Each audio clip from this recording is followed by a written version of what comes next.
Welcome. Just letting everybody in. All right. Well, as we are letting everybody file in, any questions come up for anyone? Anything that we can answer for you? I just wanted to know for the course, like the assignments and like the lectures and stuff are for Canvas, they're all on the modules, right? Like the underneath the like with the links and stuff, and I just have to read through the course materials. Okay. Right. Yeah. So some of it we're doing here in the live, and then the rest of it is for you to review on your own. And they actually go in order. So if you kind of follow the order that they're in, if there are things posted before the live, then those things can be viewed before. Um, they don't have to be. Just makes it kind of Okay, easier. okay. Okay, like today it's anatomy and Right. so okay, okay. Yeah. Yeah. What other questions do we have? I have a question about the homework assignment. Could you lightly touch upon that one? Because I wasn't very clear. For week what? The first week? Week one? Two. Week two. Week two. Okay. Thank Yeah, you. we can go through that.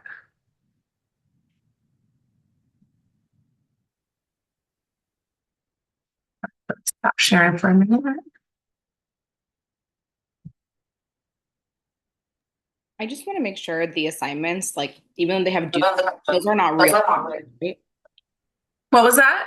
You kind of broke up a little bit. The assignments themselves, even though they say they're due on Friday, they're not actually due on Friday, just by the time the cl course closes. So that's like the a good date to kind of follow. Where it was really important is the week one because otherwise you get dropped from it. But now, as long as everything's in before the course closes out, then we're good to go. We'll keep grading. And it also depends what platform you're on. If you're on Thinkific, you have a year to complete the course. If you're on Canvas, you do have to follow the dates because, like Tamika said, you will get dropped. And I'm still having trouble getting into, uh, I guess it's I'm not sure, week one material. It says I haven't completed the prerequisites in the orientation, so I don't have access to anything in week one, even though I think I've completed all of the prerequisites.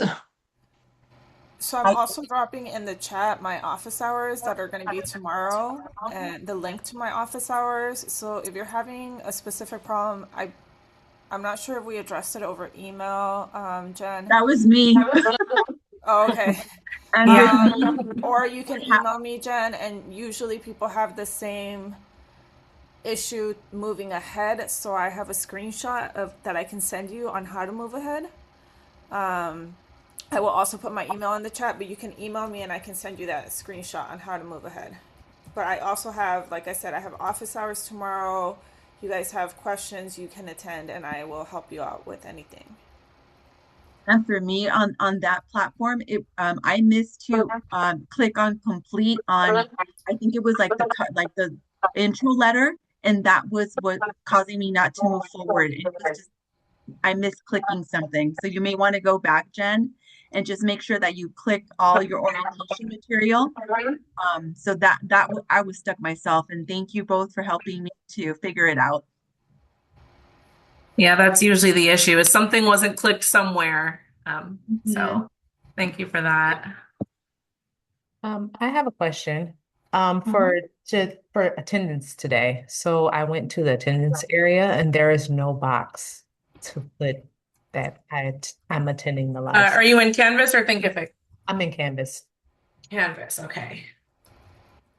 We'll get that up before class closes out tonight. What about signing in through Thinkific? Because I can't seem to put my that I'm here for class today. You don't have attendance through Thinkific. Okay, thank you. Yeah, I'm almost certain you don't have attendance through Thinkific, but I also take attendance So if you can just please remember that your name to rename yourself if your name doesn't match the name that you signed up for the course, because I do take attendance, and then we match it up to you putting that you attended on Canvas to give you your points. I'm actually using my phone, so does it show my name or does it say iPhone? It shows Melissa. Okay.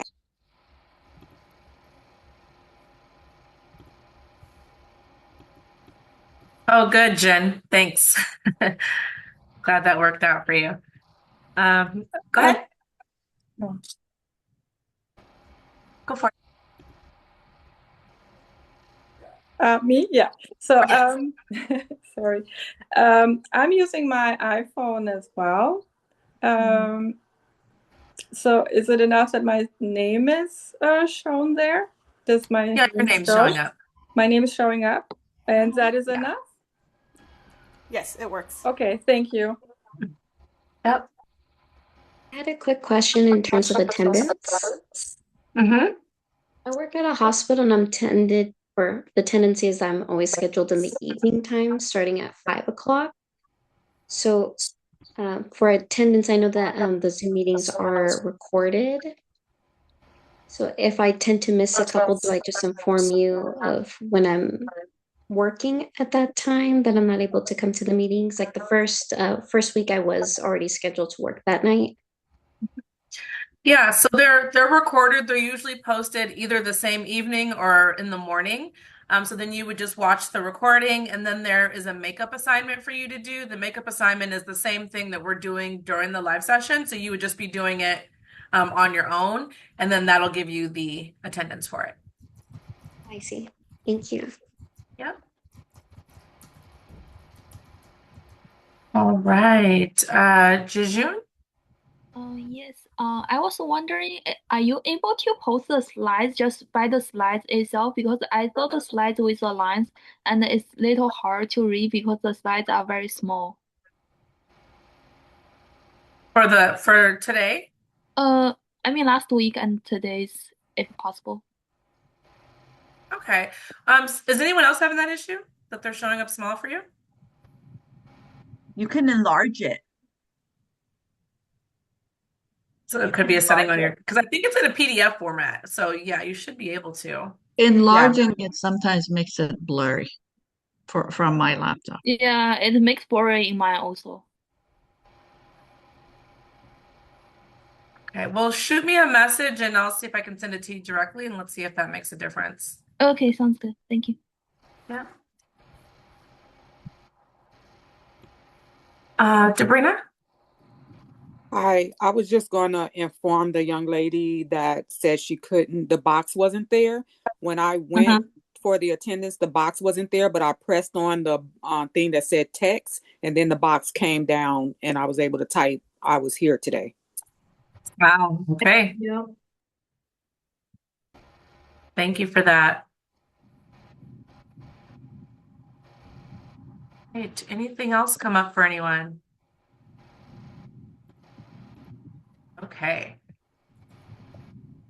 Definitely check in with us. Let us know as things, come up. There's always some technical issues, so feel free to keep us in the loop on that. And then in terms of the content, did anything come up for anyone? Any aha moments? Anything where you're like, okay, I don't know anything about that. Like, where are we at? Let's kind of gauge what we're feeling about the content so far. Yes, for me, hi, my name is Shante. Yes, for me, just reading the content is just, like I really don't know much about the content. So yeah, I'm learning and trying to navigate. Yeah, that's fair. Yeah, same here. My name is Alma, and I work for Cedar Sinai, but I've always been on the end of assisting employees on the back end with the lactation program, but not directly on this end. So yeah, all of this is, and I'm not a mom, so and so this is all new but very exciting. So it was very interesting. I learned a lot. So I'm enjoying it. So thank you. Awesome, awesome. One of the things I do want to point out, especially important for those of you who are in Canvas, if you're coming here through SEC, keep in mind that the course is going to close out. So for the first 4 weeks, right, we're in one course and then it's going to close, which means no more access to slides or the videos or anything like that. So you want to make sure that if you want those to study, that you download and save those before the course closes out in week 4. It actually closes pretty quickly, almost like I'll submit final grades and then you're removed from the class. So it's really, really fast. So make sure you have all that before week 4 closes out. And then we're going to start right away into the next week. Same thing. You'll want to make sure you save those things as well. I had a question for the syllabus. I printed it out, but there's a few assignments that say that they're due, like session one assignment, session two, a session three. But on my end, on Canvas, I don't see that. I only see like homework. Oh, I only see like attendance. There's only like a few assignments on there. You'll see an assignment every week. Okay. And so just follow what's showing up in Canvas for you. And if anything seems odd, just reach out to us and let us know. Okay, sounds good. Thank you. The assignments open up as the course goes on. Mm-hmm. Yeah. Yeah, go ahead. What's up? My name is Mechta, and yeah, what I learned is, and I found it interesting, is the different nipple sizes. So I didn't know that. I had only my own nipples to work with. So, and yeah, that was really interesting. That they're all different and they all need different adjusting. So that was interesting. I think that's a really good call out because until you're actually working in this field, that's not something I think people regularly think about is all the different nipple sizes and shapes Right. and how diverse it is. So yeah, definitely something that comes up. Good. All right. Anything else? Yeah, I had my name is Lourdes Fuentes. I had Pitocin induced labor, and now thinking back about those times, how long does it usually take for the Pitocin to interfere with the oxytocin? I'm thinking maybe that was why I was having such a hard time nursing my child. Yeah, and there's a lot of variables there, right, in terms of how much and your own ability to metabolize it and all of that. So there's a lot of variables there. It's not like a one size fits all approach, but it can cause delays. It can Okay. cause delays. Yeah. That's another one that, I know a lot of our doulas will talk about with their families. I had a question. Yeah.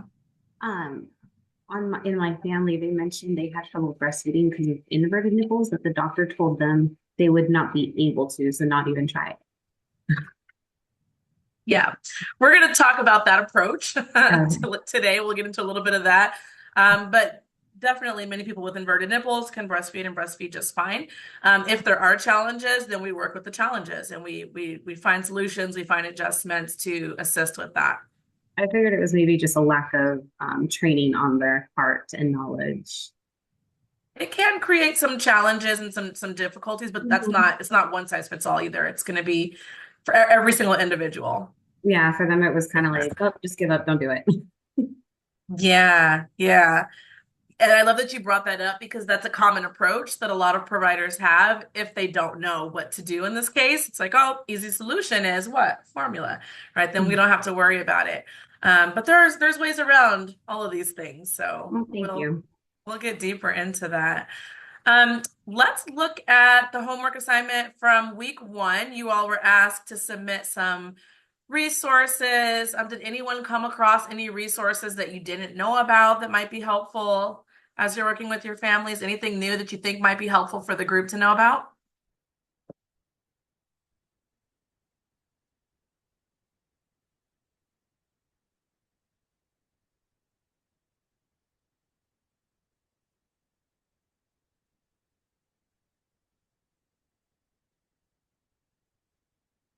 For your sheets, I would suggest you not let them be stagnant either. They can be live documents, so to speak, where you're continuing to update, change, remove resources as needed. Myra.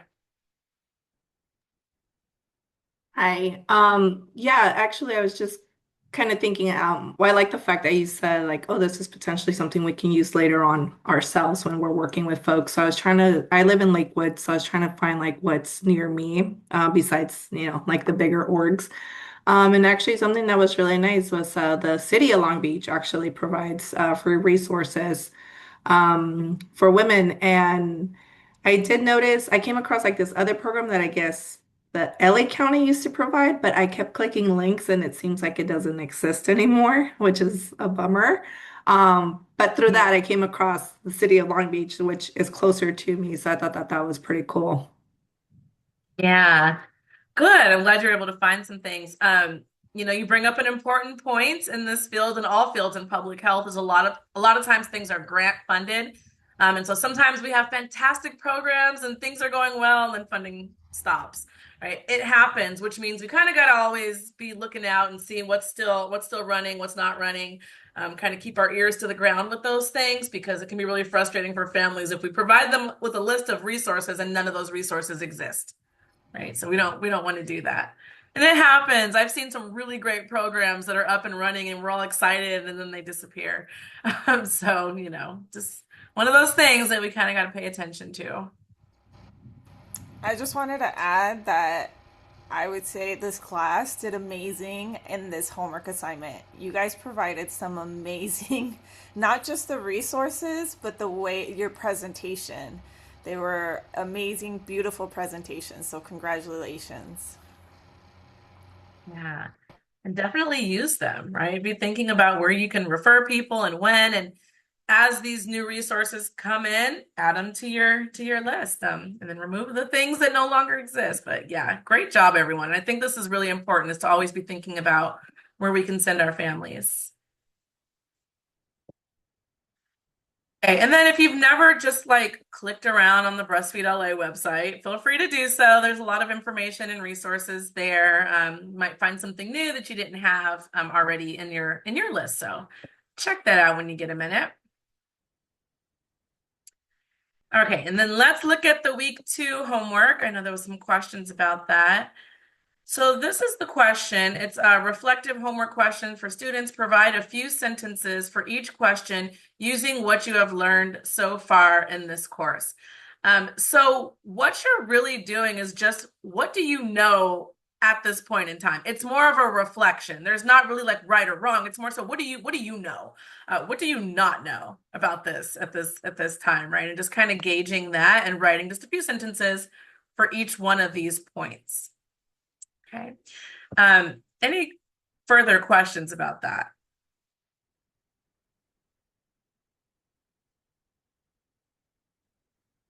So this homework assignment kind of gets into what we're going to be talking about today. We are not going to be as clinical today. We're going to be talking about more so some skills that you can use in your counseling approaches and things of that nature.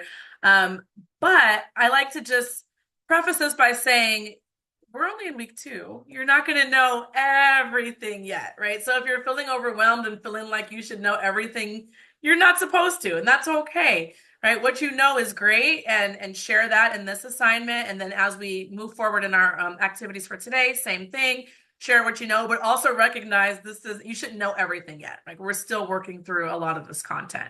Okay, so if you feel overwhelmed, just kind of give yourself a little bit of grace in that. Jess. Hi, I have one question. I'm not sure if it's been asked already, but I know we're doing this class, and so how does the like becoming a lactation specialist, how does that work out? Is it like a certificate? Do we take like a test we gotta get licensed for? That's So once you finish this, well, at the end of this course, there is a test that you take that you have to pass with 80% to get your certificate, and then you'll get a certificate for it digitally within a few weeks once the course closes out. okay. Yeah, that was my question. Thank you. Yeah, no problem. I have another question just to piggyback off what she said. Sure.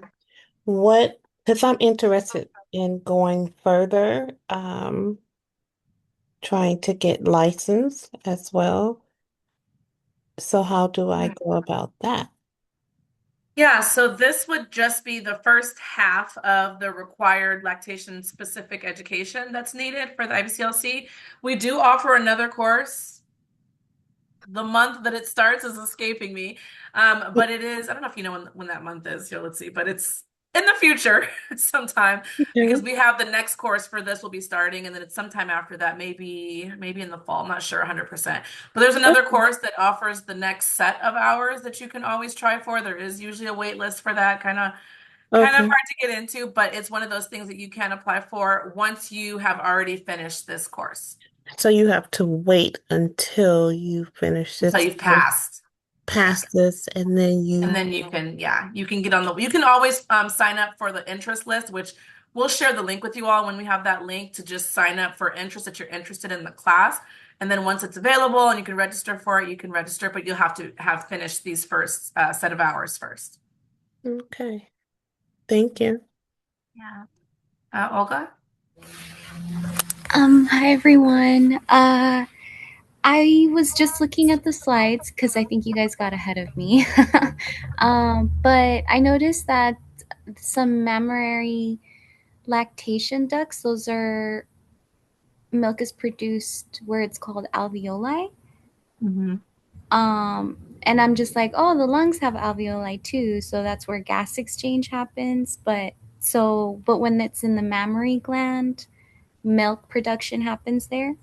Huh, Yeah. interesting. Okay. Yeah. And they Okay. look very similar, right? In terms of They like the do. diagrams and the way that they're drawn out, they look very similar, the lungs and the mammary glands. Yeah. Okay, I didn't know they could have the same name. Okay, thank you. Yep. Good point. Good call out for that. To whether or not you guys offer the clinical hours for lactation consultant. Do you have any information on that? Clinical hours here? Let's see. We do. We have a clinical lactation training program. If you go on our website, breastfeedla.org, we do have a clinical lactation program that you can apply for when you're done with this course and the following Complete the course. 95 hours. I'm sorry? Once you complete the 95 hours. Correct. Once you complete the 95 hours, then you can apply for the clinical lactation training program, and we will place you in a site to help you get those training. Okay, great. Thanks. Gabriella? Hi. So I just want to confirm if we're signed up for, I think I'm signed up for VMED 100, 101, and 102. Does that cover our full 95 hours? Or I was just confused when you mentioned the class that's in the fall that we have to apply for after we finish this. That part confused me. So yeah, this course we're in 100 right now. 101 is next. 102 is the second set of hours, but you can't be in that course until 101 is finished. But then yes, then that full thing is the 95 hours. Oh, okay. But it is possible to be signed up for it already? I don't think they'll let you register until you have completed 101 or the equivalent through Thinkific. Oh, Yeah, okay. And it has to be even if I've done 45 hours somewhere else, the first 45 somewhere else. I feel like I signed up for it. That's why I'm confused. If maybe they had let me sign up for it, I'm not sure. I think through Santiago Canyon College, you can't sign up for the next one, but you can through Thinkific. If you wanted to do it straight with Breastfeed LA, you can. Okay, great. Thank you so much. And I can let you Oh, know. there's a few saying that they're registered. That's interesting. Okay, the consultant is that course will start in March. I think on my end, it just says like it hasn't started yet. And like if I don't, for example, if I quit this program, this part of it, then I won't have access to the next one through Canvas. Like it'll just disappear, I'm guessing. But it does show up on my register. Oh, interesting. They must have adjusted that. That's cool. Okay. Good. And then you're waitlisted. Okay. Awesome. Savannah? Yes, I was just gonna say that I know I had done the first set of hours in another location, but I know it's on a time clock in order to get, the full lactation consultant. So I'm in this Mhm. class and then I'm in the series as well, but they did ask for my certificate from the other in order to get into the other one. Yeah. And so that's all stuff that you'd want to hang on to so that when you are applying for the IBCLC, you have all your hours documented and, clinical hours and everything. All right, awesome. Well, that's exciting. Look forward to that other class starting in March as well. Okay, so let's go ahead and dive into the stuff from this week. We're going to look at, let me scoot your faces over here. We're going to look at some of the interactions with what's known as the dyad. Have you all heard that term before, dyad? Dyad is one, some yeses, some nos. That's what we use when we're talking about the parent, the mother, and the baby, right? So the two together we call the dyad because they work together, right? We look at them together. And so we oftentimes are focusing in on the parent or the mother. We're also times focusing in on the baby, and then we're focusing on them as a unit, right? So the dyad is more so the unit. Okay, so when we are looking at the dyad, we want to consider, is the dyad within the first 100 hours? The first 100 hours is going to give us a lot of information. So at 100 hours old, breastfeeding is well established or obstacles are identified. Right? So at this point, we can say, oh, there's some challenges, there's some struggles, or things are going really well, or this is what's going well, and maybe this is something we might need to work on. Right? There's a lot of information coming in that we should be able to kind of start to formulate a plan of how we're going to move forward. We're going to want to know, are they exclusively breast chest feeding well? Right? Exclusively. So are we offering only breast milk to baby, or has formula been introduced? If so, how much? What's the reason? Right? What's kind of the explanation behind the logic? We want to know all the details. So if they are not exclusively breast chest feeding well, why not? Are the parents' breasts engorged? And we'll talk more about engorgement. Have you all seen engorgement before or know what it is? Right? Breasts become full, they become hard. And we'll talk about that in much more detail, but that's something we're going to want to look at in clinical assessment is, are the breasts engorged? Also determine what else remains to be done to help the lactating parent to continue, resume, or initiate exclusive chest breastfeeding. Right, so we want to be able to start to take an assessment. What's happening, and where do we want to go from here? What do we want to do? Oh, one other thing here. We also want to calculate the age in hours for the baby. And provide education that addresses challenges, create a management plan, and follow up. And we'll get into a lot more detail about the management plan and follow up and what that looks like. So for the age, we do the number of hours since birth, not the number of days since birth. And then we're going to write, draw, or print a handout of a timeline for the parents, kind of thinking about what we're looking for, what we expect to see in that time frame. We also want to consider the gestational age of the infant at birth. So was this baby born at 40 weeks? Was this baby born at 31 weeks, right? It's going to be different in terms of what the expectations are moving forward, right? We want to consider the whole picture.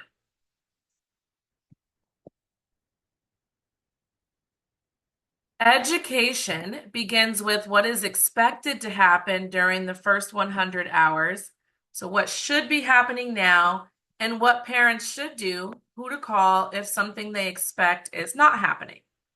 Sometimes parents have unrealistic expectations of what they should be seeing or what they should be doing or what baby should be doing in this time frame. So helping them to kind of make that more realistic, that in itself can overcome barriers for them.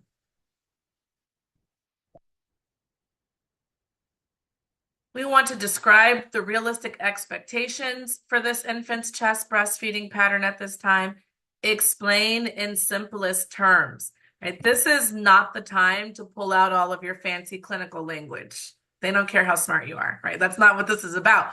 This is about being able to give them information that they can use, that they can have actual tools and resources and know what to do. Sometimes parents can be kind of shy, or they don't want to feel judged. So you might say something, if you're speaking in very clinical terms, that they don't understand, that they will not ask for clarification on. Right. So we don't want to do that. We want to avoid that as much as possible. And we'll kind of talk about how you can gauge that.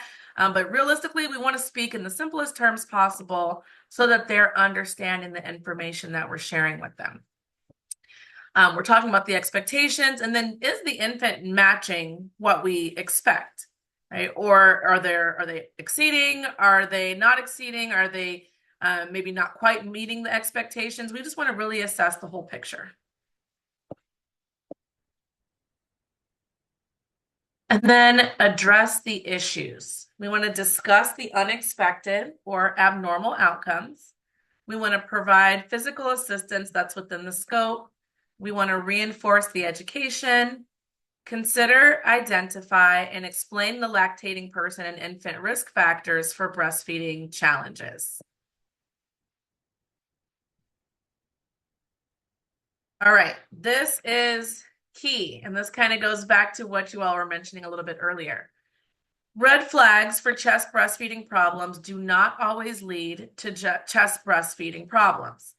Red flags are for us to pay attention to. They're for us to go, oh, that could be something, right? Could be something there. It doesn't necessarily mean that it will be a problem. It doesn't necessarily mean that this parent can't breastfeed. Right? It just means that it's a red flag. It's something we kind of just pay attention to. Right? We might provide some education depending on what it is, but we don't want to just take on the assumption that it's not going to go well. So as we are meeting with our families, we're going to do our assessment. We're going to get as much information as we can, and we're going to start to create our management plan. Our management plan is basically, what are we doing? Right? What are we doing? What are we aiming for here? It's to keep ourselves organized so that we know what our goals are and we're working towards achieving those goals. So we can fill in and expand the timeline through and beyond the dyad's first 100 hours. And I want to remind you all right now, because I'm seeing some of your faces, if you're thinking, I don't know what to put in those first 100 hours, remember, we're focusing more so on the tools and less on the clinical pieces right now. Okay, so if you're not sure what to do, just remember the clinical pieces will come as we continue to move forward. But this is more so, what are you doing, right? You show up, what are you going to do as you have this person in front of you? So you're going to start to think about that dyad. You're going to think about what you're going to include in those first 100 hours. What are we expecting to see? And are we seeing it? Are we not seeing it? What problems have come up? We want to have step-by-step simple instructions for the family, simple instructions for them to take. And then we want to receive teach back from the lactating parent. This is important because what this means is we've given them some education, and then we have them teach it back to us. The benefit of this is we then know if they've got it, if they got it right, if they're understanding what we're telling them, or if they don't quite have it right. Right? So this can be a really helpful tool in just making sure that everyone's on the same page and we all know what's happening.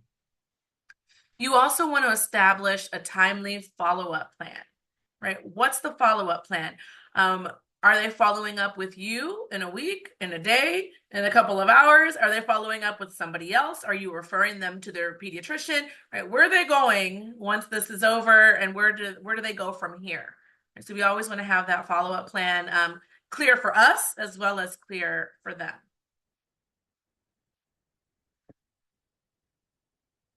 If a lactating parent and their infant experience chest breastfeeding problems within the first 100 hours postpartum, continued lactation support is critical to prevent early weaning.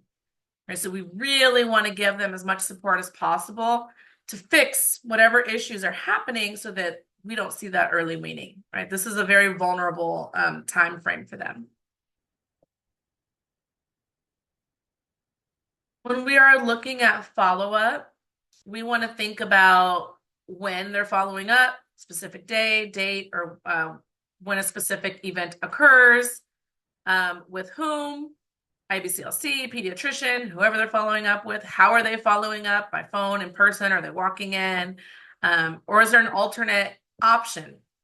An alternative chest breastfeeding support per lactating person's choice. I like to say, and it sounds kind of harsh, but always be willing to offer them somebody else that's not you for follow-up as well, right? Somebody else that's not you, because for one, they might not like you, highly unlikely, but that's a possibility. And so, if our goal is those positive health outcomes, we want to make sure that they're having their goals be met. And if we're the issue, we don't want to be the thing that stands in their way, right? The thing that's the barrier. So being able to have additional resources for them, somebody else to contact in that event, super rare, but something to think about. And also some things might be outside of our scope. So we want to make sure, like the resource list that you all created, that might be something that we're referring them out to, because they might have an issue that doesn't necessarily involve us, but it could be a barrier to their situation. The slides are located in both Canvas and Thinkific, where you should see the live session link. Every week you'll see that there's a live session link and the slides are there. Catherine says, I have a client who opted out of breastfeeding after birth due to anxiety. What is your opinion? Would you still ask her to try? So this is one of those things that we're not going to ever force a parent into doing anything, but we might want to explore gently what's going on with her, like what's happening. Because sometimes the anxiety that they have is, I like to call it a case of the what ifs. A lot of times there's what ifs. And if you start off a sentence with what if, but what if, but what if, but what if, there's literally a million possibilities, right? Our imaginations can run wild with what ifs. And when you're already stressed and anxious and you just delivered a baby and you've got all this stuff going on and who knows what else is happening, it can be really stressful, and it can sound easier to say, I'm just going to do formula. So if they are coming at you with the what ifs, that can be an indicator that there's some anxiety there. And we'll talk more about mental health too later on in the course, but that can be a clue to kind of tap into it and maybe help with breaking down some of the concerns that they might have, finding solutions for some of the concerns that they might have, right? If they're just adamant and they're like, nope, I don't want to, right? At the end of the day, it's their baby, it's their choice, it's their journey. We're here to support them along their journey. But oftentimes I find that anxiety that they have comes from other people or comes from things that they've sort of created as what if possibilities. So a little bit more exploration before just blindly agreeing can go a long way.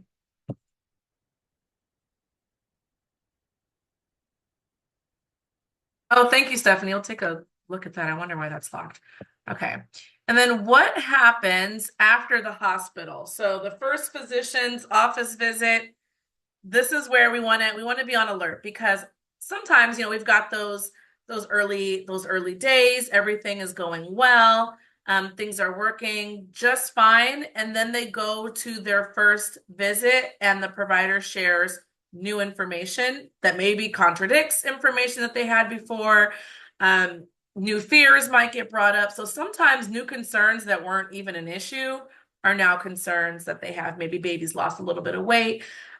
All sorts of things come up at that first appointment. So we can kind of be prepared for that in preparation, ideally even educating them on some of the things that come up in that first appointment so that they already know ahead of time. So that we're prepared, they're prepared, so that it's not, that in itself doesn't become, a reason for early weaning. But there can be some new confusion, new questions, new concerns that come up after they've met with that first, for that first appointment.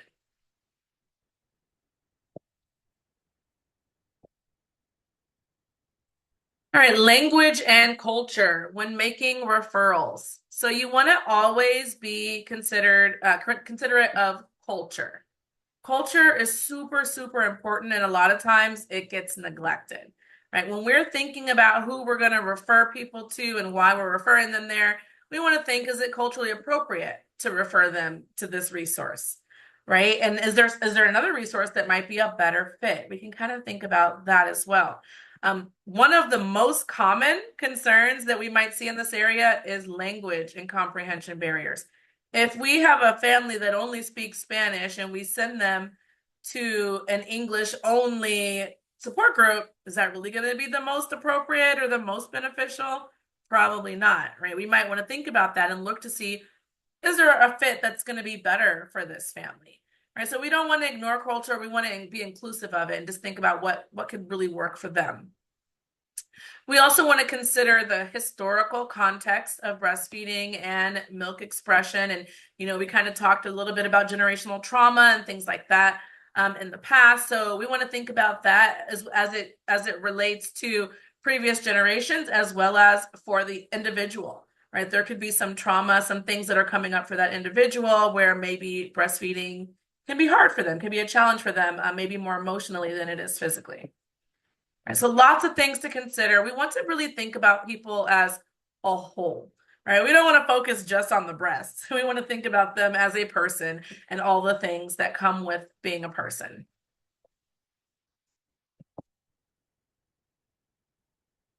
Okay, so the responsibilities of the lactation care provider have an us, not them mindset, respecting people's thoughts and beliefs, take priority, right? So sort of thinking of this as a team. We're going into this as a team. We're working together to solve problems.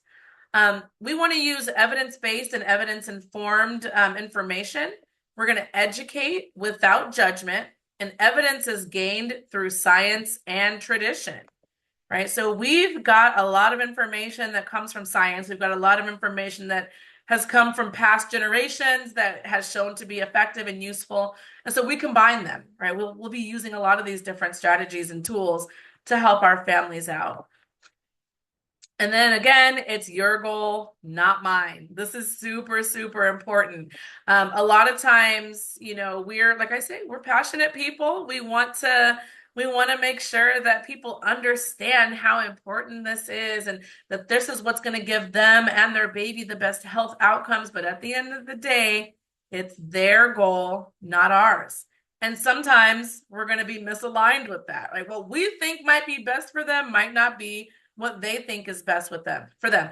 Our goal is to just provide them with the information, right? Provide them with the information and let them do with it what they want to do with it. It's just like we would do with anything else in healthcare. If we have a patient and this patient has cancer and we're preventing them, or we're presenting them with information on chemo and radiation, and we're giving them all the risks and benefits and all of this, right? At the end of the day, they're going to make the decision as to what's best for their health. And we might not agree with that decision, right? It's the same thing here. This is their baby, their family, their journey, and we're here to support them along that, still with the goal of having the best health outcomes. We're going to assist with chest breastfeeding if that's desired, even when there's a delay or an interference. I just wanted to add something to that. Yeah. So I work in the hospital in the nutrition department, and we have to provide meals based off of a person's diet, given the condition that they're under. So for like a carb 60 patient, we have to provide up to 60 grams of carbohydrates. And sometimes we'll go into the room and the patient will just say, you know what, I can order myself a pizza. Like, that's okay. Like, we have to provide them the food, but it's their choice whether or not they're going to consume it. And if they want to bring their outside food, we can't stop them, but we can only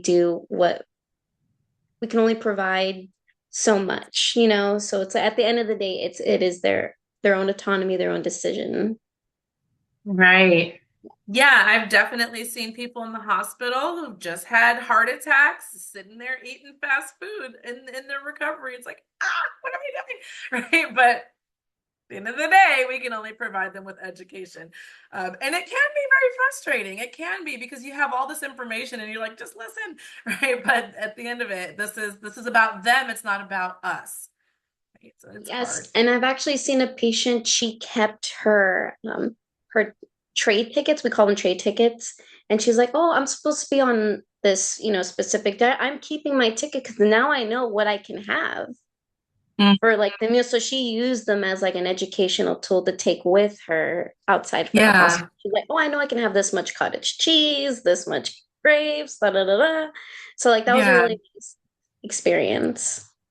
Yeah, yeah. It's so interesting, and there's so many different personalities that we'll be, engaging with. And some people you'll find they're like, tell me what to do. Tell me the step by step. I will do everything that you say to a T. Right. And then you'll have people that'll say that they're going to do everything to a T and do none of the things that we've discussed. Right? There's a wide range of people that we deal with, but we kind of have to keep ourselves grounded in this and remember that this is about them, right? And us just doing our best to provide them with the information.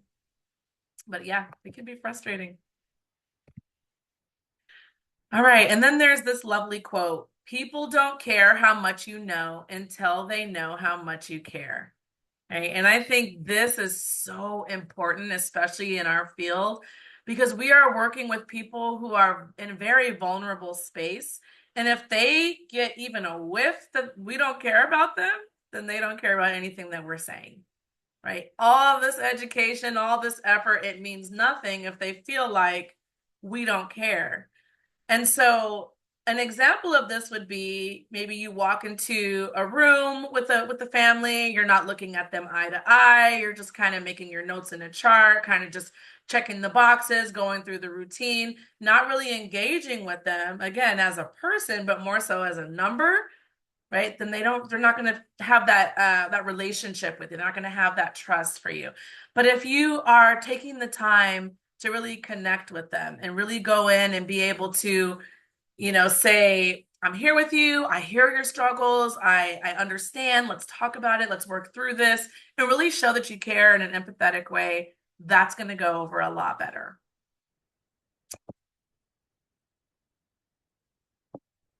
Okay, so let's look at some of the counseling skills. So as you are working with these families, you want to make sure you are practicing active listening. Active listening, it sounds basic, but this is one of the hardest skills that people have. Right? And it's one of those things where someone starts talking, especially about something that you might be passionate in, and your mind has moved away from what they're talking about into maybe your own agenda or what you're going to say next, right? We do that as humans. We get all excited and we just want to start talking, right? But we really want to focus in on what they're saying, not what we're going to say. So an example of this might be someone starts talking to you about, oh, I've had a lot of pain in my nipples, but I'm really concerned about something else, right? Something that might not be the thing that's their major concern, but you're focusing in on nipple pain. We want to focus on latching and positioning. You might start going in your mind thinking of your management plan before you fully understood everything that this person is talking about, where you could actually end up addressing a completely different issue than what they're there for. Right? We would still, of course, want to address that issue, but we want to make sure that we're also addressing the main concern that brought them in the first place. Okay, so the active listening, super important. Okay, and then asking open-ended questions. What's an example of an open-ended question?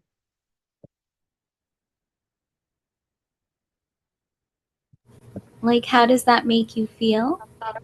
Yeah. How does that make you feel? That's a great one. Any other ones come up? Tell me how your breastfeeding journey is going. Tell me how your breastfeeding journey is going. Love that. There was another one. Tell me what works best for you. What's best for you? Yeah, perfect. These are the kinds of questions we want to ask. We want to try to stay away from the yes and no as much as possible because it doesn't really give us a lot of information. So if we were to say something like, are you breastfeeding your baby exclusively? They might say yes. Whole time they're also providing formula because maybe they don't know what exclusively means, right? So we want to really ask questions in a way that let us understand what's happening for this family. Could And we it does ask, take a little bit of art. yeah, could we ask like what concerns they have towards breastfeeding? Yeah, absolutely. Yeah, tell me what concerns you have, and that can even change from one week to the next. Things, change as things move forward. So absolutely, what concerns have come up for you? Right? Yeah.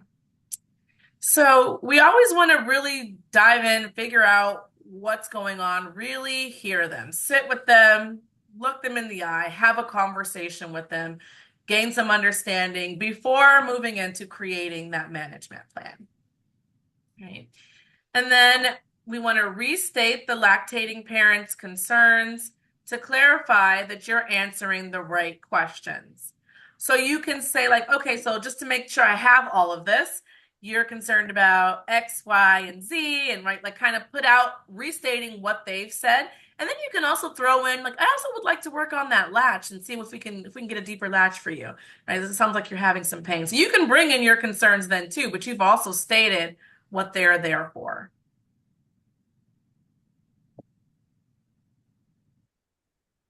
Okay, so communication skills.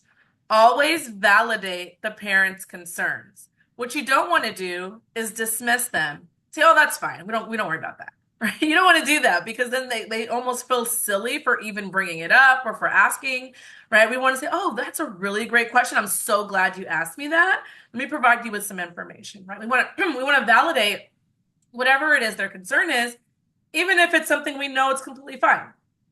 They don't know. They're bringing it up for a reason. Excuse me. We also want to remember sleep deprivation exacerbates problems. All the problems, right? All the problems can be made worse from sleep deprivation. When we talk about that, what kind of problems do you think are worsened by that?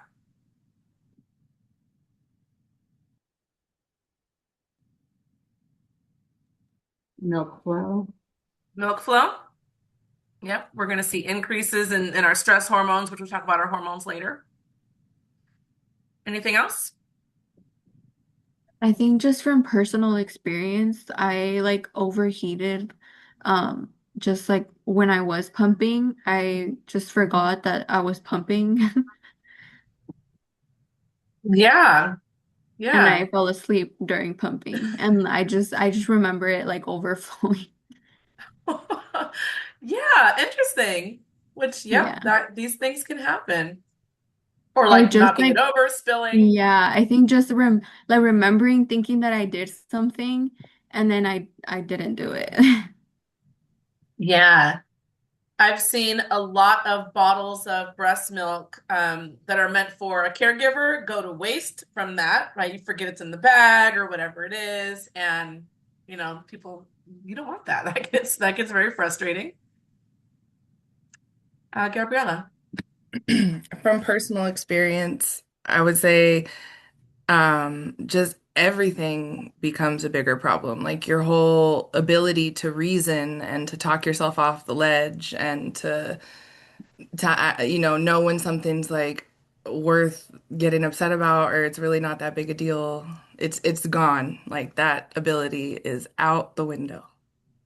Yeah, exactly.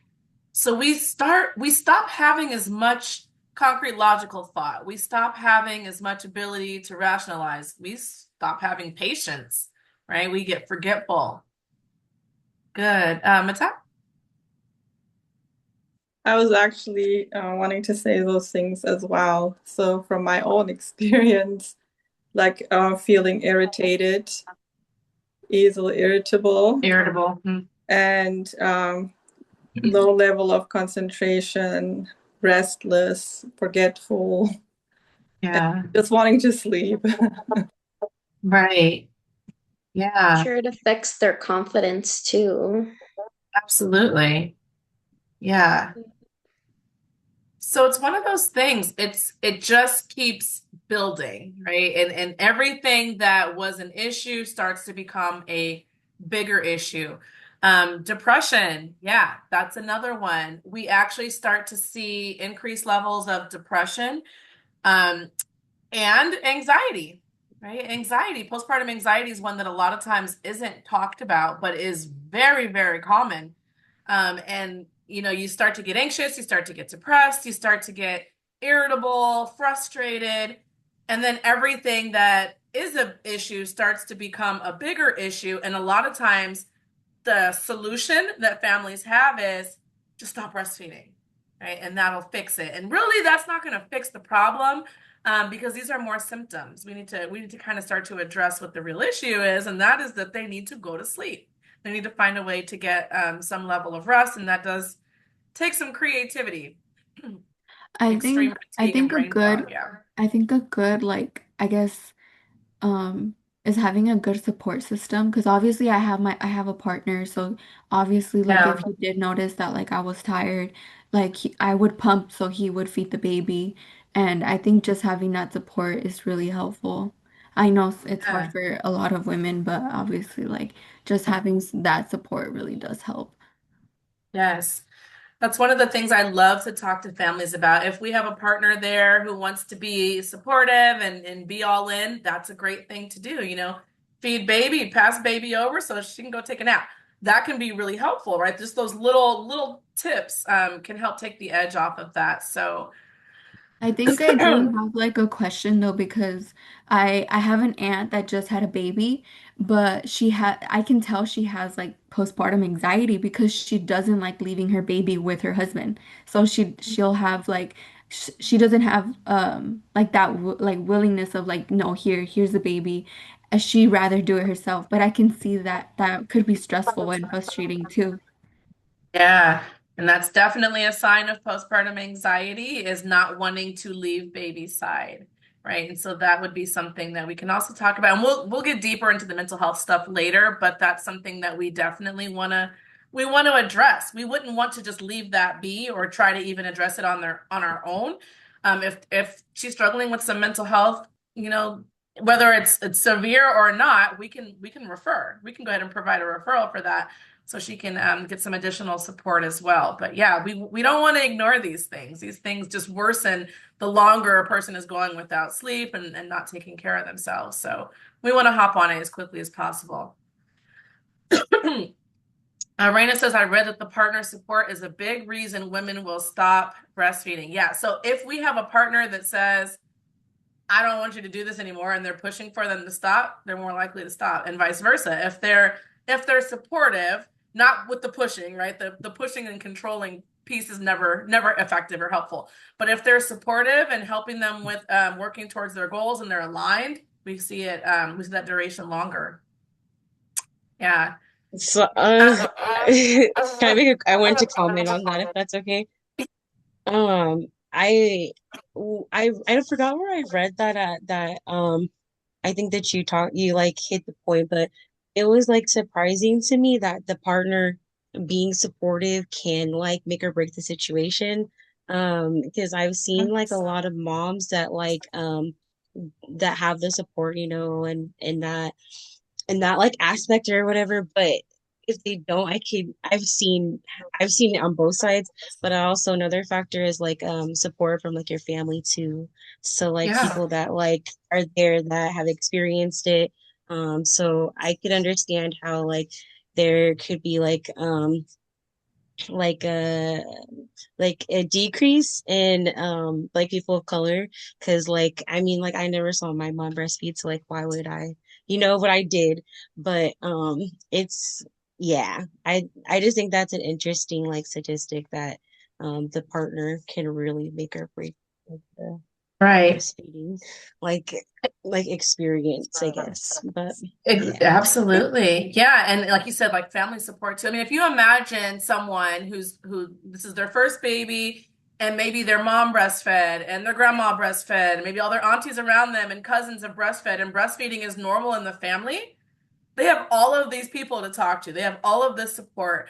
All of these people know what it's like when things get tough, right? But if you are someone who does not have that at all, maybe no one in your family has breastfed, maybe you're going to be the first one that you know about who has breastfed, then you don't have that support. You're kind of on your own trying to figure it out and navigate these waters. And it does make a huge difference because if you've gone through it and you've gone through the tough times and you can be more supportive and empathetic. Where if you haven't and you've provided, everyone's provided formula, it can be really easy for them all to say, well, I gave my baby formula and the baby turned out just fine. We all gave our babies formula, like you can do it too. Kind of in support, still well intentioned, still in support, but just in a different way. right? So it definitely How, makes a difference. how would we go about like asking like a client that if they do have the support or not? Absolutely. This is something we definitely want to ask our families, right? What does support look like for you in your household, within your extended families? Because we want to know if they're supportive or not so that we can go ahead and address that up front. Right? If we know that there's no support there, we might want to find them some additional support. That might look like trying to connect them with support groups or, peer groups or whatever it is to get them some additional support if that's the case that they're on their own with this. Right? If it's just us and them, the more support, the better. Partners can help with breastfeeding with certain positions, if I remember correctly. There's a lot of things that partners can do. Yeah, there's a lot of things that partners can do. Partners can definitely be involved. It doesn't have to be that if one decides to breastfeed, the other one just has to do nothing, right? There's always something else to be done with the baby. And so that's something that can be really helpful too, to provide that education and educate the partner on how they can be supportive, how they can help. My mother and mother-in-law both said that in the 70s, it was the healthcare workers that were not supporting breastfeeding. I think formula use was all the rage. Absolutely. Absolutely. Yeah. And we'll talk about some of the formula marketing and things that have been done in the past. But yes, it was the norm. And then it started to shift. But in the 70s, it was definitely the norm. My husband would bring me a drink or snacks, help with the other kids, help around the house, took the baby so I could nap or shower between feeds. Yeah, I love to give partners the job of being a bodyguard. I'll tell them to keep other people away from the person while she's breastfeeding, whether it because family always wants to visit and hang out once there's a new baby, but then oftentimes the person is kind of nervous to feed in front of them, and so that's delaying feedings and causing problems. Bodyguard stops all of that. You're now responsible for making sure that this baby gets fed, and you visit with the family or whatever it is while she feeds. So you can kind of figure out a plan with that, as well as showering, eating, and getting rest, right? The partner can be supportive in all of those things as well. So there's a lot partners can do. They don't have to be on their own with this. But we definitely want to reassure them when things are getting tough. We can reassure them that, I love to say little statements that validate their experience, but then also like you've got a toolbox of things we can try. You're never going to dump everything that you know on a family. You're going to know way more information than you're going to need to share with them, right? So when you are coming up with your management plan, you're coming up with different strategies to try, you can always make little statements like, okay, we're going to give this a try. Let's see how it goes. And if this doesn't work, we've got a couple other things that we can attempt after. Right. And just making little statements like that, even if you don't know exactly what you're going to do after, it gives you a time to kind of go and look things up and figure out a plan, figure out some tools to use. But you're reassuring them that you're not giving up, right? Even if this is tough, you're kind of in it with them, and we're going to work together to find a solution. Right. And then educate them, give them that. Do you think people would be surprised that you listen to Taylor Swift? I think I've said it. I think she's unmuted. Oh, there she Oh, there you go. Yeah. It's like, what are we saying? Okay, yes. So we want to educate, provide that informed, the education. We want to make sure it's science-based. We want to provide, the research. We want to share with them as much information that's relevant, not overkill. We don't want to give them more information than what's going to overwhelm them, overstimulate them. That's not helpful either. We want to give them just the right information that's going to be useful at that time for them. And then build the parental confidence. We want to build their confidence. We want to have them start to gain confidence in themselves, not just confidence in you. Right? That's the key. What we don't want to do is create a situation where they are dependent on us to be standing there to feed their baby. We want to give them the tools and everything that they need so that when we're no longer standing there, they still feel confident to feed their baby. Right? Because we're not going to go home with everyone. We're not going to be standing there with everyone for their entire breastfeeding journey. It's impossible. So we have to be able to set them up for success when we walk away. Okay, so the goal is always for them to gain these skills. We want to build relationships with them. We want to have them gain that trust and credibility. We want to build a support system for them. Tamika, can I address something in the comments? Yes. So I just wanted to say, because this actually comes up in I don't know if it's this course or where, but it comes up in a homework assignment very often, and there's something in the comments that says in the chat, what about formula? What do you think about supplementing with formula in the first 3 days before the milk comes in? And so I just wanted to address it because we're talking about the milk coming in, and if we tell a new parent that their milk hasn't come in when they have colostrum, they think that colostrum is either not milk or it's not sufficient enough for their baby. So we tend to not say the milk coming in anymore. I know that was widely used before. We don't use that anymore. So colostrum is milk, and colostrum has been the body has been producing colostrum since midway through pregnancy, but the milk transitions. It transitions from colostrum to mature milk. So it's doing a transition, but the milk is in. When baby's born, the milk is in. So we tend not to say the milk coming in to help moms or parents not think about, oh, my milk isn't in yet. I don't have enough to feed my baby. Thank you, Tamika. Thank you for that. Yes. Okay. So some communication and counseling skills. If the parents appear overwhelmed and unable to absorb the information, so this is you're going to learn this in your assessment, right? As you're talking to parents, if it seems like it's going over their head, they're not grasping it, you want to pay attention to that. Don't just keep talking and educating and throwing stuff at them, because you're just continuing to overstimulate them. This can be the case, especially if they're not sleeping and there's just a lot going on, they're having a lot of challenges. Parents can start to sort of dissociate, right? Where they're not connected to what is happening in that moment. It's at that time, it's not going to be helpful to just keep throwing stuff at them. So what we can do is offer alternate scenarios for getting information, handwritten plans, and email after the interaction, follow-up, consultation, referral to other specialists. I personally love to send out like an email information that has everything that we talked about in.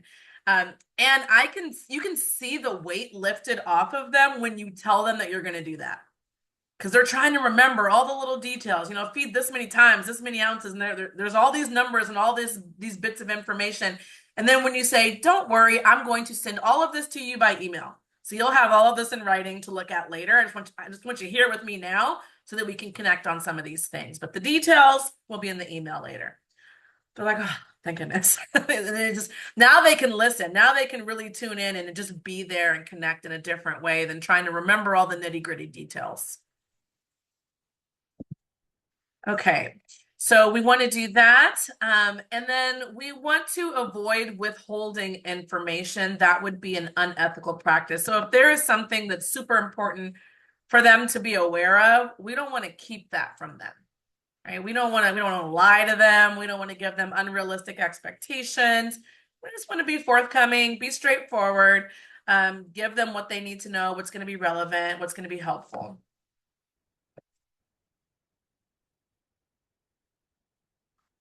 Okay, this is the acronym I want you to walk away with. This is what we're going to use for our counseling. So anytime you are doing counseling with a family, you want to use love. Okay, love is going to be listen, so active listening, ask those open-ended questions, validate their concerns, and then educate them, provide them with the education. Okay, so all of those pieces are going to be there. Let's look at some of this. So active listening, as I said, this is one of the hardest pieces for many people, is to just kind of pause and listen. Active listening involves actively seeking to understand a speaker's message rather than passively hearing the words that a speaker says. Active listeners provide verbal and nonverbal feedback to show their sincere investment in what the speaker is sharing. And active listening can help to build trust within a conversation, thereby allowing the speaker to communicate more easily openly, and honestly. Now, one of the things that I like to point out, especially in this setting, is that a lot of people who come here because they've had personal experiences of some sort that brought you to the field, right? Something connected you with it because you experienced something yourself. For a lot of people, not everybody, but for a lot of people. If that's the case, this is really where you want to pay attention, okay? Because if somebody is sharing an experience that is something similar to what you experienced, your nervous system might get activated by that. You might feel all the things in your body where you want to cut them off and you want to jump in and join the conversation. Oh my gosh, me too. This was what my experience was like, right? But this isn't about you. So you want to rein that in. But I am, also a mental health therapist, and I don't like to ignore our bodies either. I don't want to ignore our bodies and what our bodies are experiencing if our nervous system is activated. Acknowledge that for yourself. So one kind of a little cheat way of dealing with that is to put your hand over your heart and just kind of recognize and acknowledge to your body, like, yep, I feel it. We're here with them. We're in this moment. It might be bringing back triggering experiences that you've had, or, it can be bringing back positive or negative feelings. There's a lot that can go into this. Recognize it for your body. Say, yep, my body's being activated by this. I'm experiencing this. I'm here with them. And sometimes there is a place to share some of that, but you always want to keep the focus on them, right? This is not the time to turn the situation back around to you. It's the time for you to listen to their story, to really understand what they went through, right? And it can be really, really hard, especially if you've experienced something similar, but it can be hard for anyone, right? Because like I say, we're a passionate group. You hear somebody did something wrong to someone, it's, oh my gosh, I can't believe this happened, right? You might immediately jump to that because of advocacy and, all the passion that's there. But we want to listen. We want to listen. We can also show that we're listening by providing verbal and nonverbal feedback. What would be an example of verbal feedback?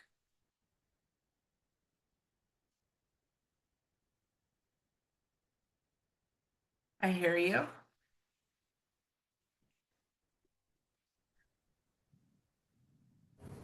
Could I say, like, if I understand you correctly, like rephrasing? Yeah. Like, let me make sure I'm understanding you correctly and rephrase what they're saying. Absolutely. Yeah, repeating back what they said. Making sure you have like feedback. Yeah, even just right? Those kinds of comments, just kind of just making sure that you are staying connected to what they are saying by saying things verbally, right? What about nonverbal? What are some things you can do nonverbally? Yep, seeing the head nods. Head nodding is great, right? Eye contact, absolutely. Definitely want to make that eye contact. Sometimes it's the case that you're writing. I know a lot of people like to write because they're forgetful and they're like, let me just write some of this down. If that's ever the case, if that's you and you want to make notes, you want to write while you're talking to them, state that. Say, just so you know, I'm going to be writing a few things just so I don't make sure I don't forget anything that you're saying. I am listening. But just want to let you know, my head's going to be down. I'm going to be writing or typing or whatever it is that you're doing. And even then, look up, make eye contact, still do these verbal and nonverbal cues, and then go back to your writing, right? You want to kind of make a balance of that. Don't just sit on the computer and typing. I've seen providers do that. Nobody likes that. It feels cold. It feels like you're not, like you don't care. Even if you do care, it just kind of gives that impression. Good. Okay. So yes, we can also lean in to the conversation, right? Lean into them, lean in towards where they're sitting. What you don't want to do, sit back, arms crossed, eyes looked away, right? Like you look like you're uninterested in what they're saying. So lean in, try not to cross your arms, and just, be engaging in the conversation. The act of listening is going to build that trust. And so what we really want them to do is get that feeling that we're there with them. We care about their experience. We want to see, we want to help them with achieving their goals. And, we're going to be a credible person that they can lean on.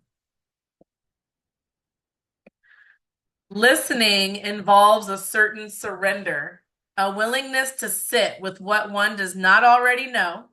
Listening requires us to stretch a little beyond what we know, expect, or want.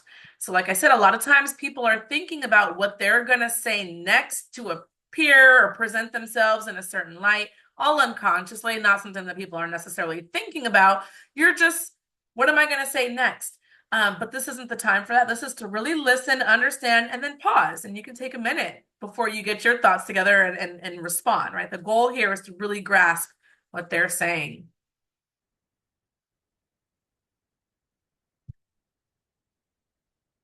Okay, and then those open-ended questions are going to require a full answer. So we're asking questions like who, what, why, when, where, and how. Yes or no is do you, did you, is it, right? And sometimes there's a place for those yes or no. Sometimes we just need a yes or no, but we are going to gain a lot more information by asking those open-ended questions.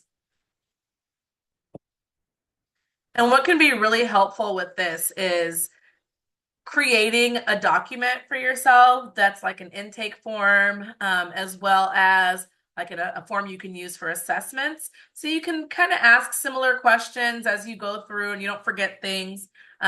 Using a form can be really helpful with this too. And then validate, acknowledge the feeling behind the words. Help name the feelings. So one of the things that when I'm working in mental health, adults don't know feeling words. They just don't. We as a society do a really terrible job of talking about emotions. In fact, what we actually do is expect people to ignore their emotions and just keep going to school, keep going to work, keep taking care of your family, doing your responsibilities, ignore the feelings, push them down, and just keep going. And then we wonder why so many people struggle with anxiety and depression, right? But people don't even know words. I will oftentimes ask people, name an emotion outside of happy, sad, and mad. And they always, kind of pause and think. And it's one of those things where we know words, we have vocabulary for it, but it takes a little bit of effort, a little bit of energy to pull it out of our minds, pull it out of our brains. So sometimes when people are trying to express themselves, they don't have the vocabulary to do so. So we can even ask, we can use words for them and see if that's the correct word, if that's the one that seems to align. Like, that sounds really frustrating. Has it been frustrating for you? Right? Something like that, so that they can kind of have that word to be able to respond back. And then, yeah, that must have been scary. Oh yeah, that's always exciting, right? Just engaging in the conversation. And then it sounds like you felt alone. And then you must be so tired. It sounds like you're not getting much rest, right? Things like that, where you're validating them and you're tapping into all of it that they're sharing with you. And then we want to educate, explain, provide information, make sure that the language you use is accessible to your audience. Ask them to teach it back to you, demonstrate, ask for a return demonstration, and end by asking if there are any other questions that you could answer, right? Sometimes when we ask that question at the end, like, so do you have any questions? People will oftentimes say, no. Even if they do, sometimes people are just shy and they don't really know, what to say or how to bring it up. So you can say things like, so what questions do you have for me? I know you've got some, right? Just kind of putting it out there, like, this is the space for this. This is the space for this. And it's okay if you don't, but just kind of putting it out there that, like, I'm expecting questions. You don't have to keep them to yourself. Like, this is the time for that. Making teach back successful. So using the teach back on all patients. Start with the most important message. Focus on 2 to 4 key points. Use plain language, no medical jargon. So this would be like, let's say we are teaching a prenatal family, positioning. We want to teach them about positioning, and maybe we're using dolls to teach them about positioning. And we show them, we demonstrate, we give them the doll, they demonstrate it back. They're teaching us a couple of the positions. Excuse me. So we're able to see, are they getting it? Are they not getting it?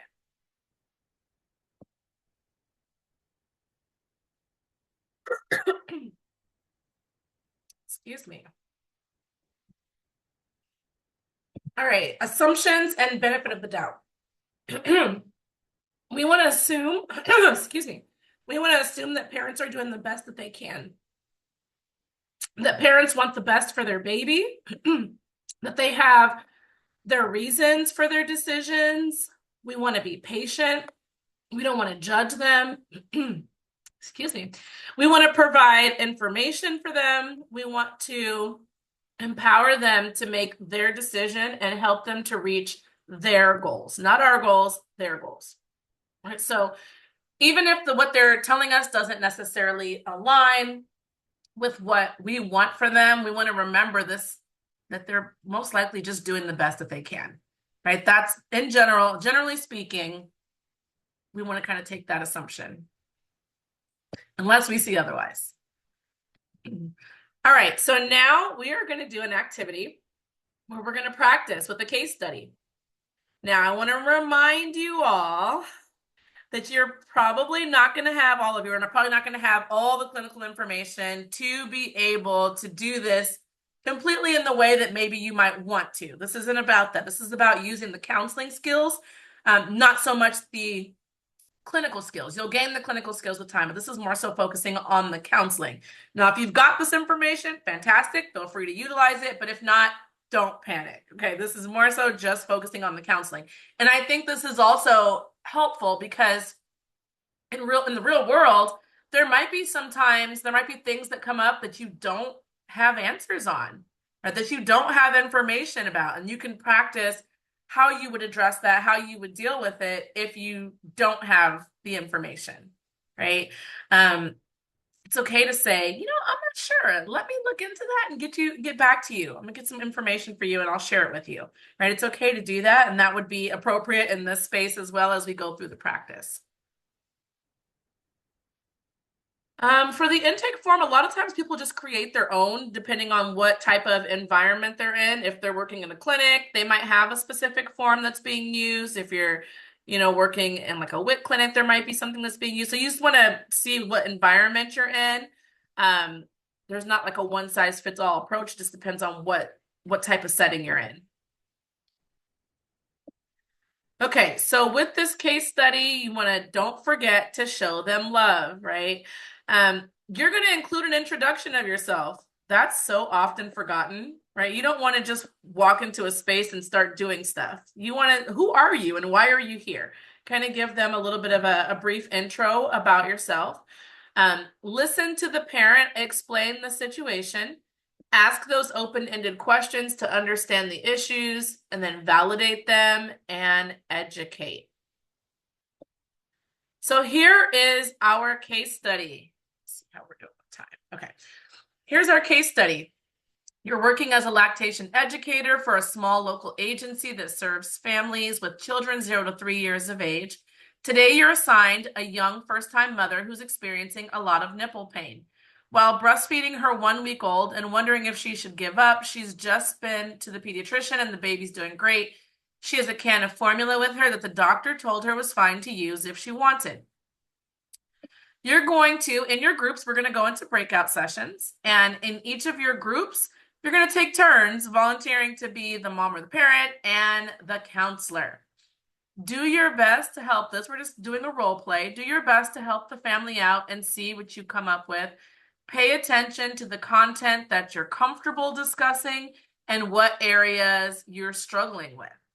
Okay, so we're going to do that. Make sure you take a screenshot or a picture of the case study because it's going to disappear once you join the breakout rooms.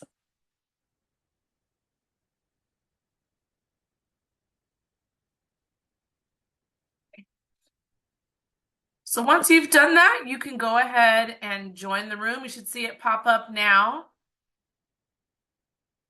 And I'm going to pause our recording so we don't have dead air.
All right. Welcome back, everyone.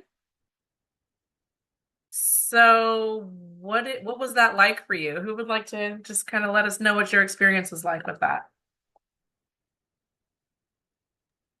It was more helpful than when I was in the hospital.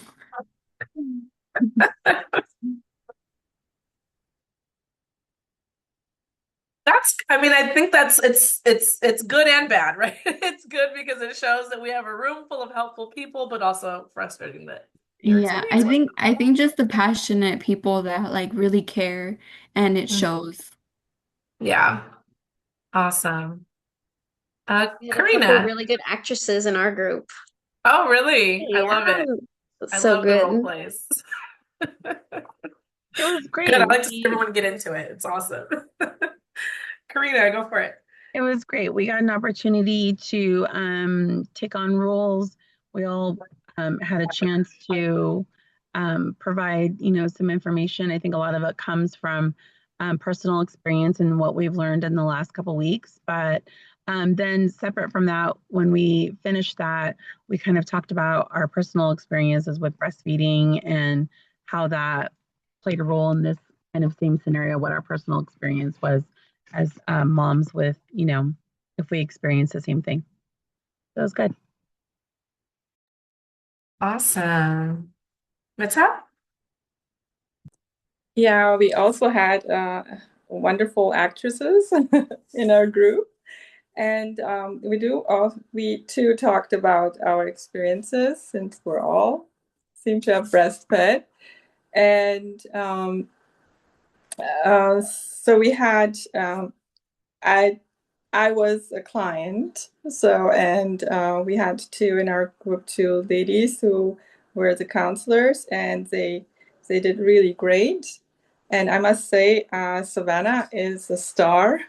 So it was excellent. Like I was like, oh wow, I got it, Like it seems like we all could really picture it and really be successful in actually breastfeeding. So yeah. So she was a star. Wonderful. I love that. Anyone else? Anisha. Well, it was a great experience for me. Everyone in the group did very well. I think for the beginning, for me, I kind of felt very nervous because it's all new to me. I have my own personal experience, but far as the logistics and being so precise, and I think for me, I like to kind of have all of the facts and the points. So it felt like a little iffy. And then I felt my CNA aspect coming in as I was talking. But overall, it was a good experience. And I feel like I know the areas I want to work on now. And everyone in the group was amazing. So it was great overall. Good. I love that. You bring up really good points. So I do want to ask you all, did anything come up in your groups where you're like, I don't know anything about that. I have no idea how to answer that question. Did anyone have that feeling at all? You did? Yes. I did. Jennifer, well, Yeah. Jennifer asked me something about the diapers, how many times have the baby wet the diapers. So it's like, what young person is gonna count the diapers? Yeah. Yeah, we'll talk about diapers. That's definitely one of the things that we'll be assessing for. And yeah, people don't necessarily know to do that or know what to look for or what the expectation is. So that's something we will definitely talk about. Good. Anything else come up for anyone?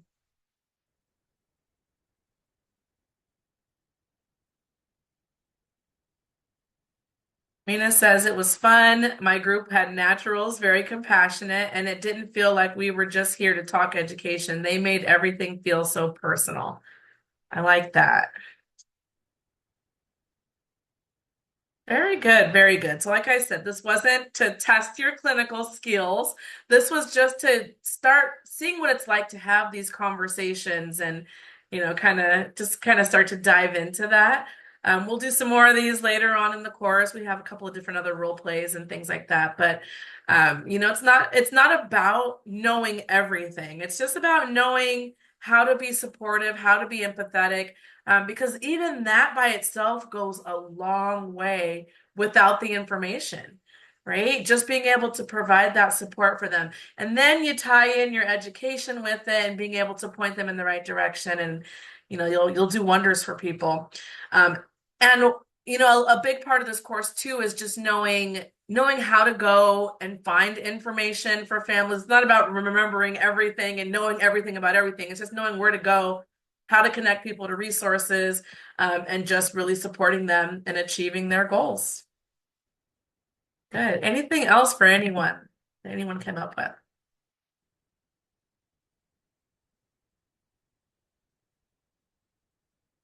You all did fantastic. We were just working on the slides right now, so if you weren't able to access them, you should be able to access them now. And then this recording will get posted, if not tonight, then early tomorrow. Just depends on how quickly Zoom lets me upload. But you'll see that show up shortly as well. But otherwise, we'll end there for tonight, and then I'll hang back in case there are any other additional questions. But otherwise, we'll see you all next week at the same time. I had a question for the week 2 assignment. Thank you. You're welcome. Good Thank night. you. Good night. Of course.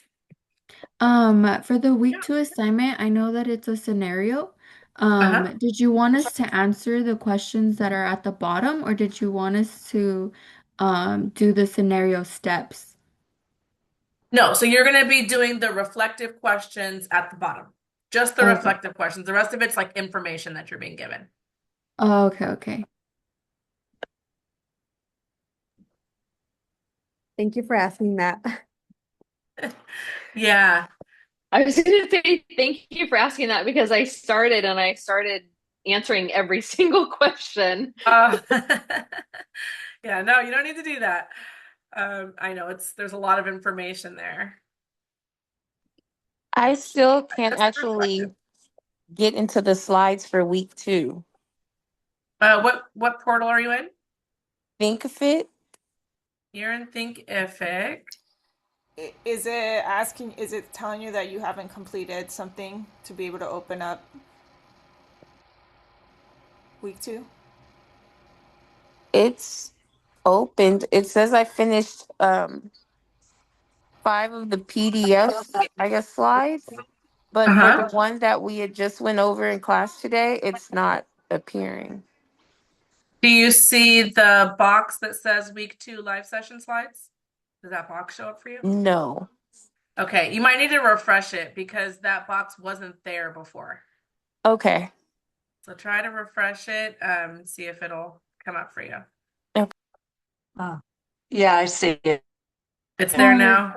Sorry, for Canvas, is it still supposed to be logged, or am I supposed to see Oh, that? that's right. Let me look at that one. I'm glad you reminded me. I forgot that one was locked.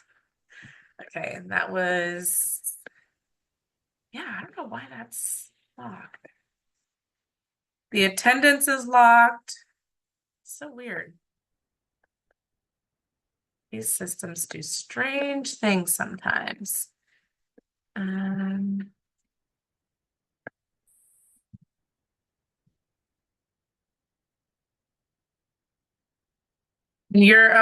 For your slides, it's saying it's locked?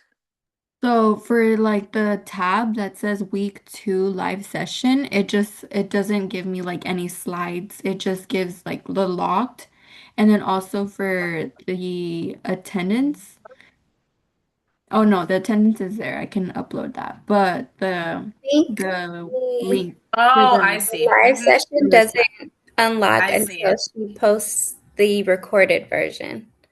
Okay, the slides should come up now for that. Yes, it was a weird glitch there. Okay, that should work now. You might have to refresh it though, but it should show up. And then yeah, the recording Okay. will go up in a minute here. Okay, yeah, I see it now. Thank you. Okay, perfect. Yeah, thanks for letting me know. I did that. And then I sent an email. I know that Mine was still locked. I couldn't even do week one, but I did do the test and I did all that stuff. But I sent an email right now, so I'll just wait tomorrow to see if that gets cleared up, so that way I could catch up. Are you on Thinkific? Yes. So usually what happens is it's a Google form that you do for your assessment, I believe it is. It's a Google form and then you hit submit on the Google form, but then most people forget to scroll up and hit complete. It says finish and complete or complete and It's something. week one. It's not letting me even start week one. But did you do the pre-assessment? Yes. The one that it says on the orientation, it says that my pretest wasn't graded. I think it says under review or something like that. So it's Did you usually upload the little assignment that was like, oh, okay.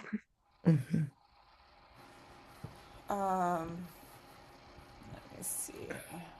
Yeah, And that's for what's me, I happening had for to. Mary also. For me, I had to make sure I clicked, I think at the bottom of the pretest, it says complete and continue or something. That was what I was missing. It says you've already responded. You can fill out this form only once. Try contacting the owner from the form if you think this is a mistake. And then it says view score. So usually you submit right here. This is it because it's a Google form, and so it's almost like you have to submit twice. So you submit on the Google form, and then you have to scroll down a little bit to see this complete and continue, and this will allow you to finish in Thinkific and move on. So once you hit complete and continue in Thinkific, then you can Do, move on. do I press it and view score again and then go see if it lets me? Okay, let me see. Sorry, let me go. And usually you have to scroll up to be able to see this because usually this is kind of hidden because you're kind of seeing this view. You should see a small complete and continue. Mm-mm. It's You not don't in the bottom and it's not in the top. you don't see I this just, complete and continue?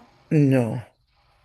Okay, then what I suggest is that you come to my office hours so that I can allow you to share your screen and then I Hmm. can see exactly what the issue is happening. Let me just Okay. look into Thinkific real quick. Hmm. And see if there's anything that I can see in the back end right now. One second. Yeah, because I'm in it right now and it has a name. It says everything, lactation education. Lesson one, pretest. And then I'm at the top and it doesn't say that. And then I go all the way to the bottom and it says this form was created and say breastfeed delay. It doesn't say the continued thing.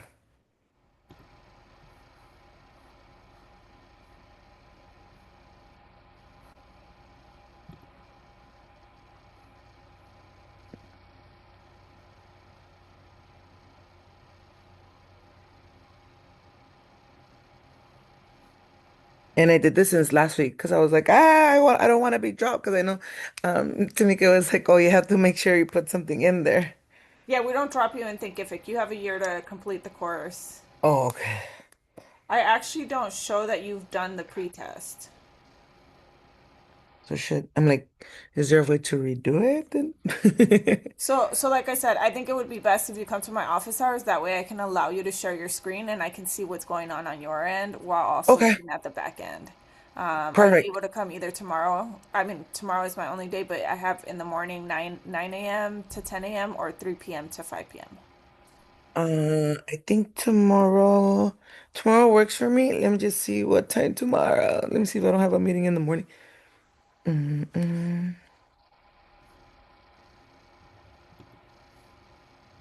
Yeah, I could do tomorrow, at 9 a.m. Okay, perfect. I'll So see you I'll then. send you an email right now and then you'll send me the Zoom or do I send you the Zoom or You can send me an email and I will share the link with you again. okay, perfect. Thank you. You're welcome. Mm. There's a question in the chat from Natalie, and I have the same one, just asking about like the slides on anatomy. Are we going to review those in any of the lectures, or is it purely like outside review material? Those are meant to be reviewed, but we'll also look at some anatomy too. So both.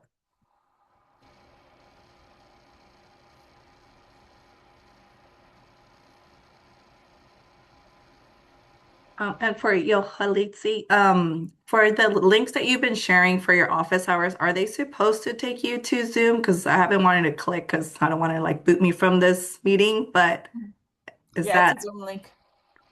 but then how do we know that? They're like open hours then? You Yeah, don't they're open schedule a hours. time? Got it. Okay. Yeah, All right. they're open Thank you. set hours every Thursday. Those are the times. Got it. All right. Thanks. You're welcome.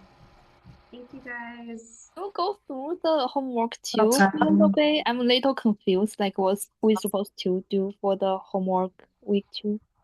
So for the homework for week 2, you're supposed to read through the scenario. It's giving you the clinical scenario. And then at the bottom, there are some reflective questions. And you're going to think about those questions. Those are the questions you're going to respond to. I think there's 4 of them.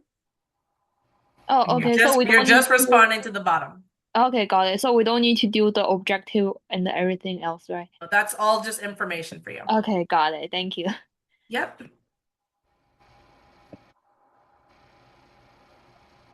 Hi. Hello. I just realized that I missed the live meeting. Oh no. Yeah, so does that make it harder for the assignment? Because I know there was already an assignment. It's different from the ones that attended that the ones that missed it, right? So Right. So, well, the assignment we were just talking about is the one that's for everybody, which Oh, is okay. the clinical scenario and answering just the 4 questions. I think it's 4 questions at the bottom. Was that the Junis mom? Something like that? The young mom? Yeah, it was a young mom. Okay. But I think that one is for the homework for everyone. that's the homework assignment. That's not the makeup.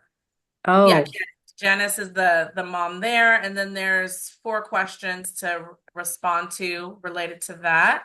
And then if you missed the live session, Ugh. then there's another one, which is a case study that we did today during the live session.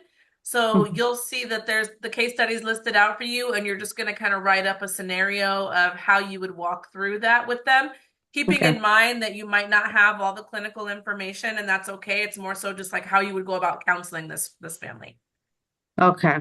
based on what you know so far. Okay.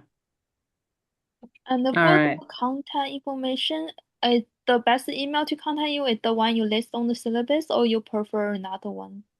Or the Breastfeed LA ones is fine. okay. And That's the one in the syllabus.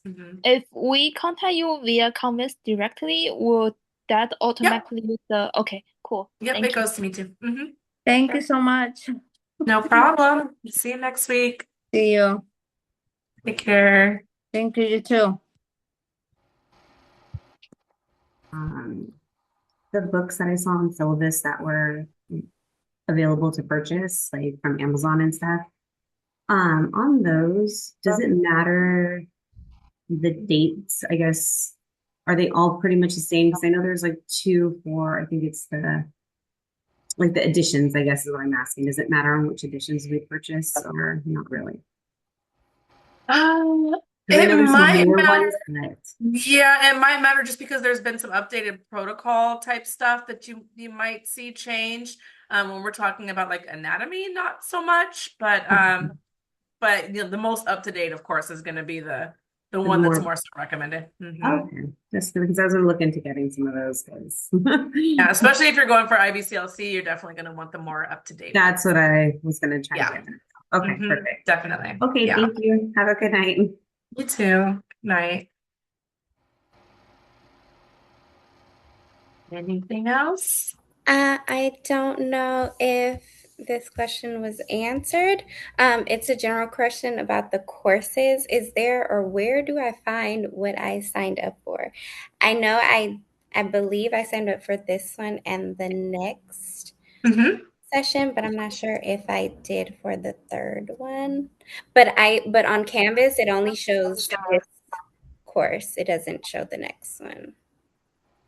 So I'm gonna look and see if I can see anybody in that third class yet. I haven't looked yet. So let me see. Give me a minute here. Gonna open it Even up. the one, because it doesn't show it on there either. And it could just be because it's not available yet. Okay. But historically, they had waited to register students until they've passed these ones. So that could be the case. But let me see if I have students in here. Yeah, I've got names in here. Okay, let me see. People were saying they were I ready. sure do. Yeah, Mina, I have you.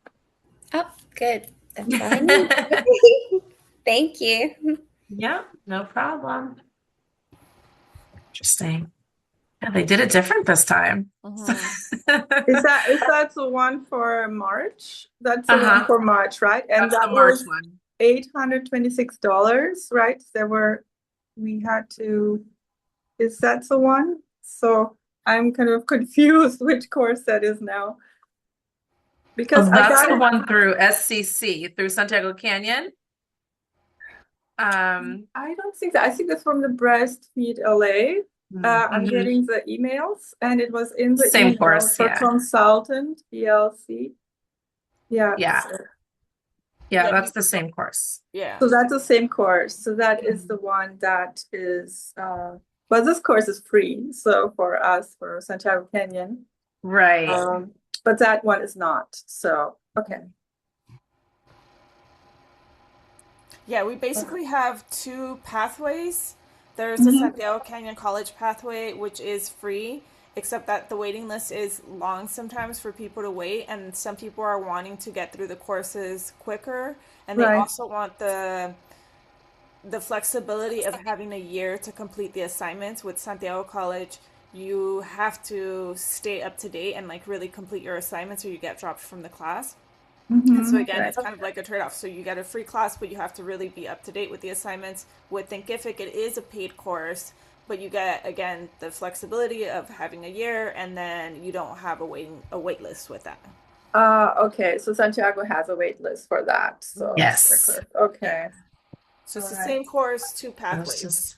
Okay. Okay, I understand. And how do we get on the wait list for that if we wanted to?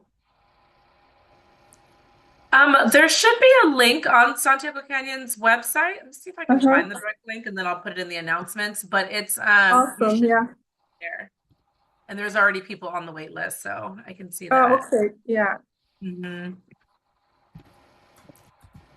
Yeah, there's already a wait list. In fact, the class is already full and there's a wait list. So it's like, wow, we did it a little differently this time. But yeah. So I will once I get that link, I'll share it. That way you can express interest if you're wanting to, as well as anybody else. please. So yeah, we'll do that as soon as I get it. Thank you. Yeah. All right. Any other questions for tonight?